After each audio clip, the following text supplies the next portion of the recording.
Assalamualaikum warahmatullahi wabarakatuh, sahabat Fada. Selamat datang di Fada FM Reborn, talkshow paling fresh dan cerdas yang hadir setiap minggu dengan tema-tema kekinian, penuh ilmu dan makna. Bersama saya, Agil Maulana, kita akan ngetok selama 30 menit ke depan dengan tema yang sedang viral dan menyentuh aspek hukum Islam, yaitu perceraian artis dalam pandangan hukum keluarga Islam.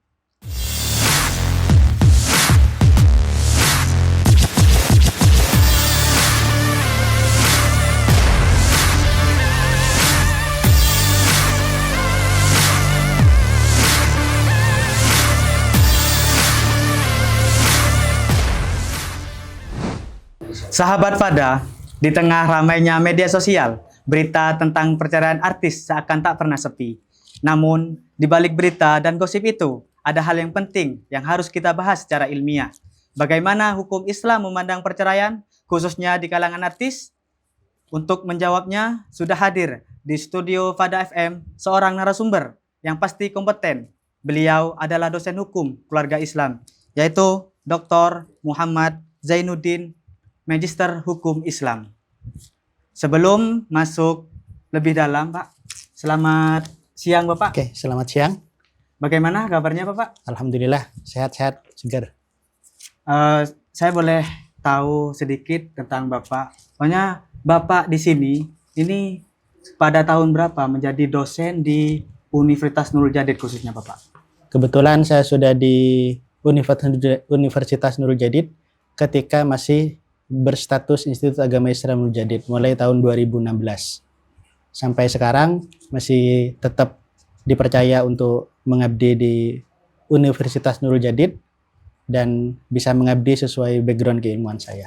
Oke. Berarti menurut data yang saya cari, Bapak, ternyata Bapak lulusan doktor itu di UIN Malik Malang, Pak, ya? Iya. Pada tahun 2024, Pak. 2024.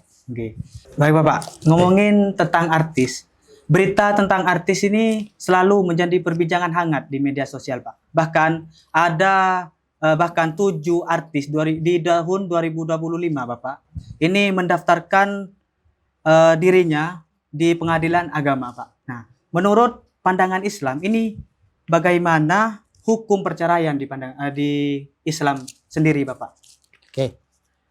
Perceraian itu di dalam fikih khususnya merupakan salah satu solusi ketika keluarga yang dituju untuk membentuk keluarga sakinah mawaddah warahmah itu tidak tercapai.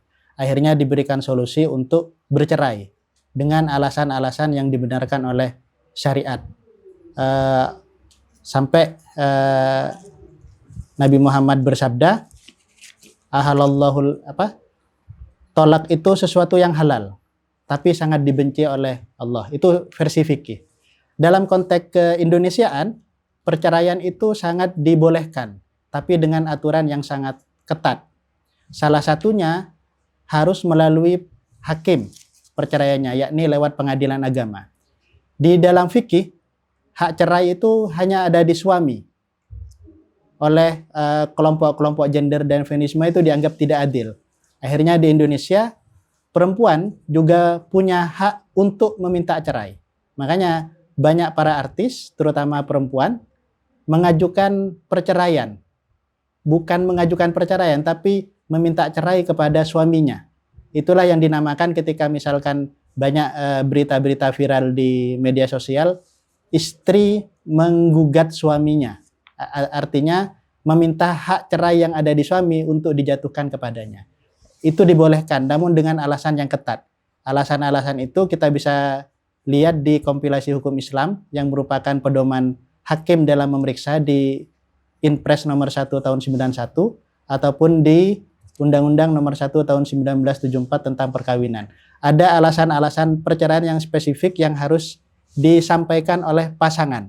Salah satunya yang sering dipakai adalah pertengkaran yang terus-menerus ataupun kekerasan dalam rumah tangga, KDRT.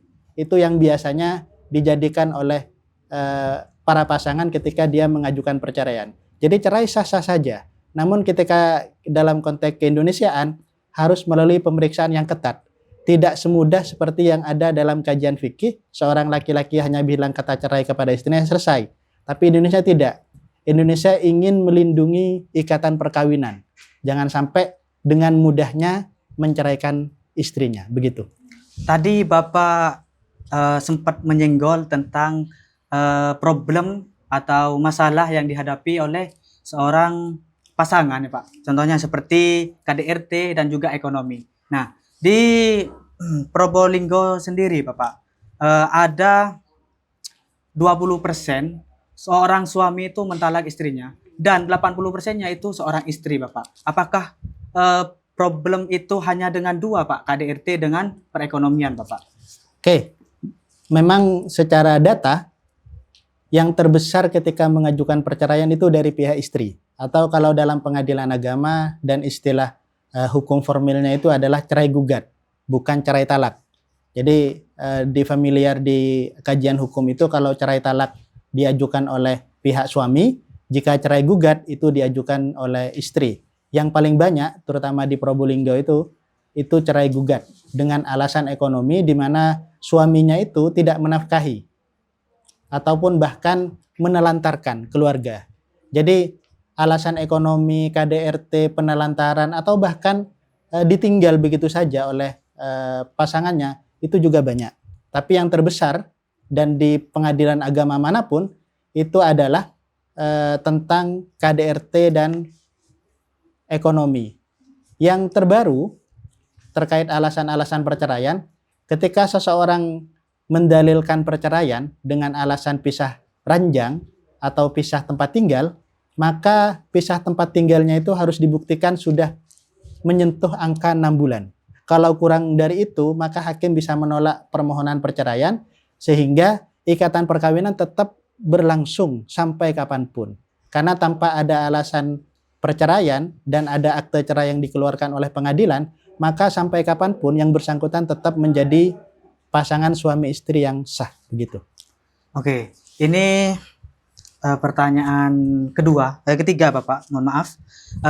Ini pasti di dalam perceraian itu mempunyai harus melakukan proses dan syarat Bapak. Oke, Nah, siap. bagaimana proses dan syarat yang harus dihadapi oleh pasangan yang mau bercerai Bapak? Oke, Tapi ditahan dulu Bapak, Siap. setelah jeda-jeda berikut ini. oke, siap.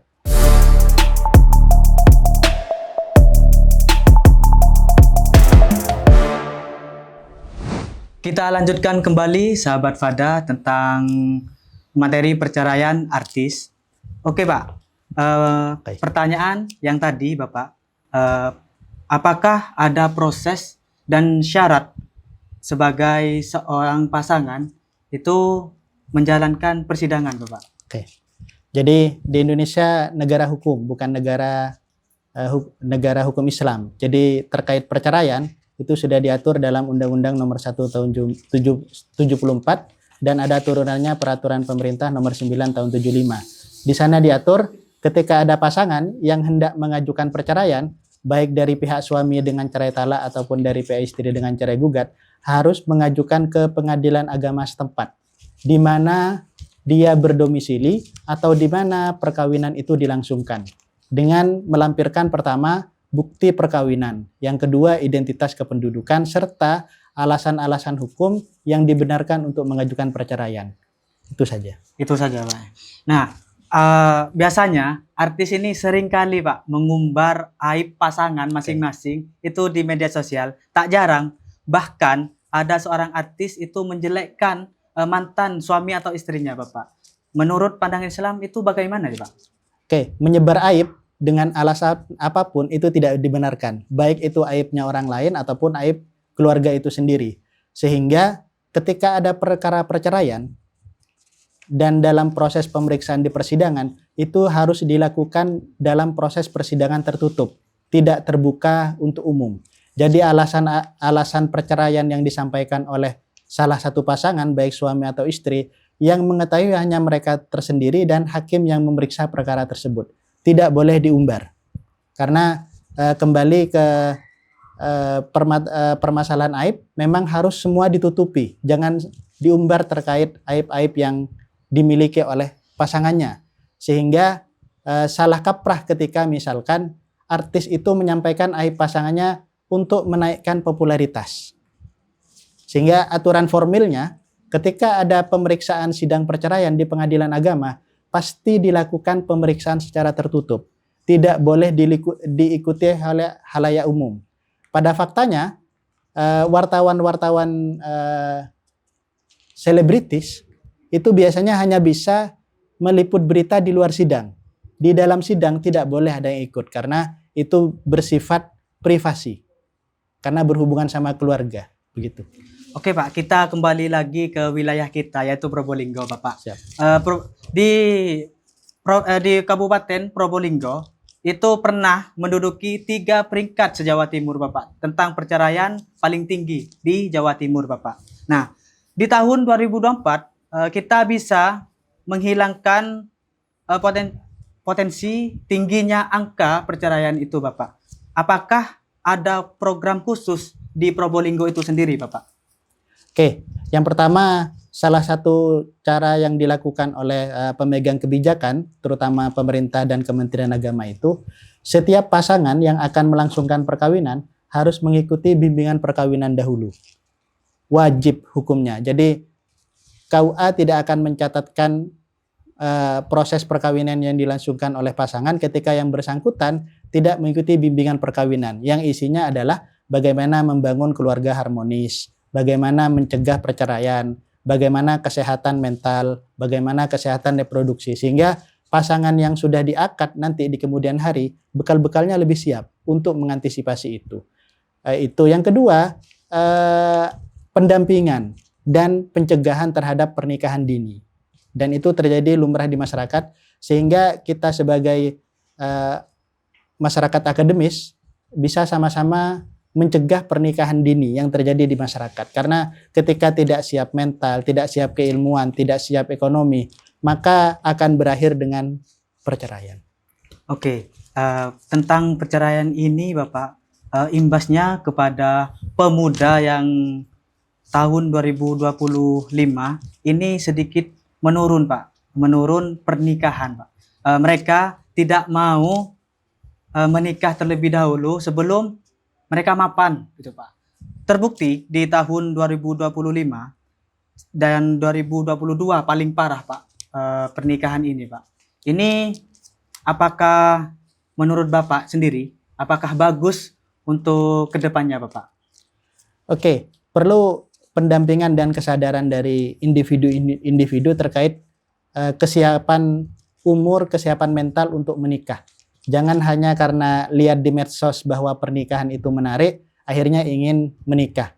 Jadi persiapkan diri secara matang, baik persiapan secara ekonomi, secara finansial, secara psikologis, bahwa dalam perkawinan ketika sudah dilangsungkan akad perkawinan, maka ada akibat hukum yang harus dilaksanakan, ada hak dan kewajiban. Sehingga kedua pasangan itu betul-betul sama-sama bisa melaksanakan hak dan kewajiban secara sempurna, begitu. Oke.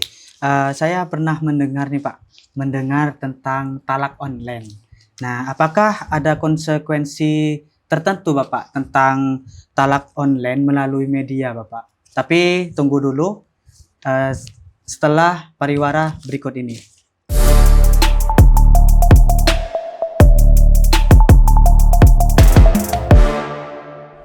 Oke, kita lanjut sahabat Fada tentang perceraian artis di media sosial.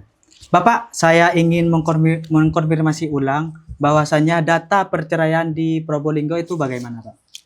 Oke, sebetulnya untuk tingkat perceraian yang ada di Probolinggo, baik perkara yang ditangani oleh Pengadilan Agama Karaksan khususnya, itu masih kalah jauh dengan perkara-perkara di Pengadilan Agama Surabaya, Pengadilan Agama Kabupaten Malang, Jember, ataupun Banyuwangi. Sehingga masih dalam tahap aman. Karena untuk penanganan perkara di sini masih sekitaran 3.000 sampai 4.000 perkara dalam 1 tahun. Masih jauh di bawah Kabupaten Malang, Jember, ataupun Banyuwangi, begitu. Nah, kita lanjut ke pertanyaan tadi Bapak tentang talak online itu. Nah, apakah ada konsekuensi khusus di dalam talak online Bapak? Oke. Talak online secara jelas tidak diatur Yang namanya talak itu harus diucapkan langsung kepada pasangannya masing-masing. Jadi tidak boleh dilakukan secara virtual. Karena jika dilakukan secara virtual berarti perkawinannya juga harus virtual. Jadi talak itu harus face to face, harus langsung ketemu dengan orang yang dia talak. Sehingga kalau dalam pengadilan ketika ada perkara perceraian, maka kedua belah pihak harus sama-sama hadir di persidangan. Jika ada salah satu pihak tidak hadir, maka perkara dalam pemeriksaannya, perkara perceraiannya akan diputus berbeda. Ketika yang mengajukan tidak hadir dalam pemeriksaan perkara perceraian, maka perkaranya digagalkan, dikembalikan. Jika lawannya tidak hadir, maka dalam istilah hukum formil itu, perkara itu diputus secara first take. Diputus tanpa kehadiran tergugat. Untuk membedakan bahwa perkara ini memang diperiksa dari kedua belah pihak atau memang diperiksa hanya dari satu pihak saja. Sehingga dalam konteks perceraian online itu tidak diatur dan tidak ada dasar hukumnya sama sekali. Berarti di dalam talak online itu tidak dianjurkan Bapak ya? Tidak dianjurkan dan tidak dinyatakan sah. Biasanya kan ada postingan tuh Pak di media sosial khususnya talak lewat chat, biasanya lewat WA dan lain sebagainya Bapak. Oke. Dan pertanyaan selanjutnya Bapak, biasanya di dalam perceraian ini ada problem yang namanya mengatur hak asuh anak Bapak. Ini selalu menjadi masalah yang penting di dalam, tentunya di dalam keluarga Bapak. Ini apakah di hukum Islam ada mengatur hak asuh anak setelah perceraian Bapak? Oke. Di Indonesia, terutama di pengadilan agama, ketika ada seseorang bercerai, maka dalam perkara perceraian yang diajukan itu boleh mengajukan beberapa perkara atau istilahnya akumulasi gugatan yang ada korelasinya. Pertama terkait perceraian itu sendiri, yang kedua sekaligus mengajukan hadonah, hak asuh anak, sekaligus nafkah, baik nafkah iddah, nafkah madiyah ataupun nafkah hadonah. Jadi satu kali periksa maka akan ada 3 kali putusan. Putusan perceraian, putusan hak asuh anak, dan putusan nafkah. Kenapa kok ada nafkah? Karena biasanya orang-orang yang bercerai itu sudah pisah rumah lama. Jadi selama pisah rumah sampai perceraian, maka istri itu bisa menuntut nafkah madiyah, nafkah lampau yang belum dipenuhi oleh suaminya. Dan bisa meminta nafkah iddah, karena dalam masa iddah, istri itu masih tanggung jawab suami. Dan nafkah hadonah, nafkah dalam proses pengasuhan anak. Nah, dalam konteks hadonah, di dalam fikih ataupun dalam hukum positif di Indonesia itu, bahwa hak asuh anak bagi anak yang masih belum dewasa, atau kalau dalam konteks fikihnya itu belum baligh, maka hak asuhnya akan jatuh kepada ibu. Ketika sudah dewasa, maka yang bersangkutan bisa memilih mau ikut bapak ataupun ikut ibu. Itu secara konteks. Nah, berapa umur kedewasaan biasanya akan kembali terhadap batas minimal umur perkawinan kalau mau ikut aturan perkawinan. Kalau ikut BKKBN biasanya antara 12 sampai 15 tahun. Jadi kalau sudah umur 15 ke atas, yang bersangkutan bisa milih, saya mau ikut bapak atau saya ikut ibu. Kalau belum umur itu, maka wajib hak asuh anak itu jatuh pada ibu, bukan ke bapak. Oke, kata Bapak tadi sempat bilang kalau umur 6 sampai 12 tahun itu adalah hak asuhnya Ibu. di ibu. Sedangkan Pak ada nih Pak fenomena di media sosial lagi nih Pak, karena ini sangat menarik pembahasannya. Kadang bapaknya itu mengambil paksa anaknya Bapak. Itu bagaimana Bapak? Oke, mengambil paksa anaknya maka kembali ke putusan yang ditetapkan oleh pengadilan. Pengadilan itu memutus siapa yang berhak mengasuh anak. Jika yang mengasuh anak itu adalah ibu, maka pengadilan bisa mengintervensi, melakukan eksekusi atau upaya paksa mengambil anak dari yang ada dalam bapaknya, sehingga bisa diserahkan kepada ibunya. Tapi harus dilihat dulu alasannya kenapa kok bapaknya ingin mengasuh anak. Biasanya tetap akan diperiksa oleh hakim. Jadi pada hukum dasarnya memang ketika belum dewasa, baik dari umur berapapun sampai umur 12 ataupun 15 tahun itu hak asuh kepada ibu. Tapi ketika ada alasan lain, misalkan ibunya tidak dewasa atau bermasalah secara mental, maka hakim bisa memutus hak asuh anak bagi yang dewasa tetap kembali kepada bapaknya. Hakim tetap ada pertimbangan tersendiri terkait hadonah itu sendiri nanti. Mungkin Bapak mempunyai pesan ke sahabat Fada tentang agar bisa menjaga keharmonisan dan menyelesaikan konflik secara bijak, Bapak. Oke. Saya sering berpesan begini, ketika ada seseorang ingin menikah, maka yang harus disadari dari awal, harus sadar diri bahwa ada peralihan status dari yang awalnya hidup sendiri, akhirnya hidup berdua. Itu yang harus disadari terlebih dahulu.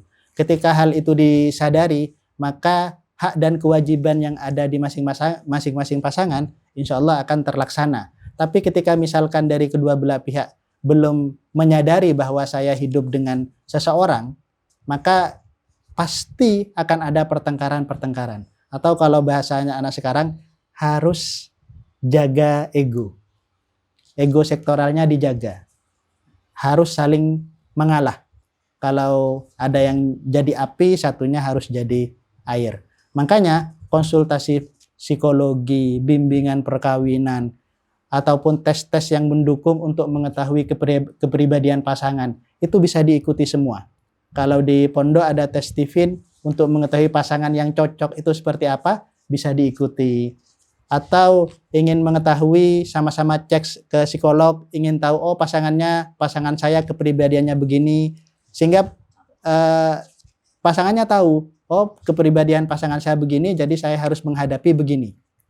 Itulah kenapa ketika kawin dan sudah masuk ke jenjang perkawinan, harus sadar diri dan bisa menahan ego sektoral masing-masing. Insya Allah dengan itu, maka hak dan kewajiban yang sudah diketahui dalam ilmu-ilmu agama ataupun yang didapat dari perkuliahan bisa dilaksanakan secara sempurna, dan akhirnya konteks keluarga yang kita pahami selama ini, yakni konteks keluarga sakinah, mawaddah, warahmah itu betul-betul bisa terimplementasi dengan baik. Oke Pak, biasanya orang-orang zaman dulu nih Pak, biasanya menganggap masalah itu adalah bumbu-bumbu cinta Bapak. Tapi Bapak, di zaman sekarang, masalah kecil bisa menjadi besar Bapak. Nah, solusinya bagaimana ini menurut Bapak? Jadi bagaimana kita bisa mengontrol masalahnya? Jangan seperti masa-masa anak muda seperti sekarang. Ketika ada masalah apapun, update status sehingga harus diumumkan kepada halayak umum. Selesaikan masalah secara dingin. Jangan sampai masalah-masalah itu akan menjadi akar baru untuk perceraian yang akan terjadi di kemudian. Ketika hal itu betul-betul dipahami bahwa tidak mungkin dalam hubungan keluarga itu akan terhindar masalah, itu tidak mungkin. Kalau misalkan ada yang menyampaikan, saya nikah 10 tahun tidak pernah tengkar sama istrinya, sama istri, ya dicek dulu istrinya betul-betul manusia atau tidak.